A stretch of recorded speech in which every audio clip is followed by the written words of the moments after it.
नमस्कार दोस्तों, क्या हालचाल। उम्मीद करता हूं कि तुम्हारे एग्जाम खत्म हो चुके होंगे या फिर तुम अभी भी सिलेबस के जंगल में खोए पड़े हो। वैसे मुझे खुद नहीं पता कि मैं इस टॉपिक पर वीडियो क्यों बना रहा हूं, लेकिन एग्जाम इस शब्द से तो अब एलर्जी होने लगी है। चलिए, स्वागत है आप सभी का मेरे चैनल एस एंड डेयरीज पर। आज हम बात करेंगे एक ऐसे टॉपिक पर जिसे कोई पसंद नहीं करता, एग्जाम। भाई ईमानदारी से बताओ, तुम्हें कभी लगा कि एग्जाम लेने का कोई ठोस कारण होता है? मतलब कौन सा विषय जो हमने स्कूल में रट रट कर पढ़ा वह जिंदगी भर हमारे काम आता है? अलजेब्रा का एक्स आज तक नहीं मिला और साइंस के न्यूटन भी अपने सेब के साथ गायब हो गए। एग्जाम एक मानसिक अत्याचार। एग्जाम का चक्र देखो, सुबह उठना जिसमें पहले से ही जबरदस्त आलस होता है, पढ़ाई करना जो ऐसा लगता है जैसे दिमाग का प्रोसेसर हैंग हो गया हो, परीक्षा देने जाना जैसे कोई महायुद्ध लड़ने जा रहे हों।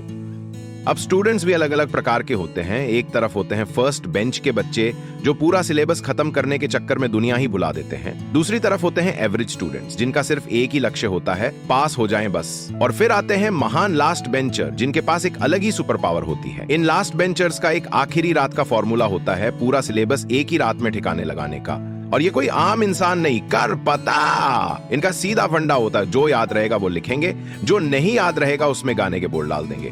परीक्षा के 3 प्रकार, ओरल, एग्जाम, वाइवा। अरे भाई, ये वो वाला ओरल नहीं, एग्जाम वाला ओरल है। वाइवा सुनते ही ऐसा लगता है जैसे किसी ने आपको अचानक स्टेज पर छोड़ दिया हो, और जब टीचर सवाल पूछता है तब तो मन करता है कि बस भाग जाएं। ओपन बुक टेस्ट, नाम सुनकर लगता है कि सब आसान होगा, लेकिन असली तबाही यही होती है। किताब खोलो तो सवाल का जवाब ही नहीं मिलता, और मिल भी जाए तो समझ नहीं आता। फाइनल एग्जाम, इसके नाम से ही दिमाग में टेंशन आ जाती है। यह एक बैटलफील्ड होती है जहां पहली बेंच के विद्वान अपनी लिखने की स्पीड रॉकेट की तरह बढ़ा देते हैं और लास्ट बेंचर्स पहले 30 मिनट तक बस पेपर को घूरते रहते हैं। क्या आता है, क्या नहीं आता, फिर जो नहीं आता उसमें कुछ भी लिख देते हैं। एग्जाम के बीच में अचानक एक आवाज आती है, मैडम सप्लीमेंट प्लीज, और ये सुनते ही ऐसा लगता है जैसे किसी ने बम फोड़ दिया। पूरा एग्जाम हॉल पलट के उस लड़के को ऐसे घूरता है जैसे उसने कोई बड़ा क्राइम कर दिया हो। सबसे अजीब बात पता है क्या है? जो लास्ट बेंचर होते हैं उनका पेपर सबसे पहले खत्म हो जाता है, और जो फर्स्ट बेंचर होते हैं जो तेजी से लिखते हैं उनका पेपर कभी खत्म ही नहीं होता।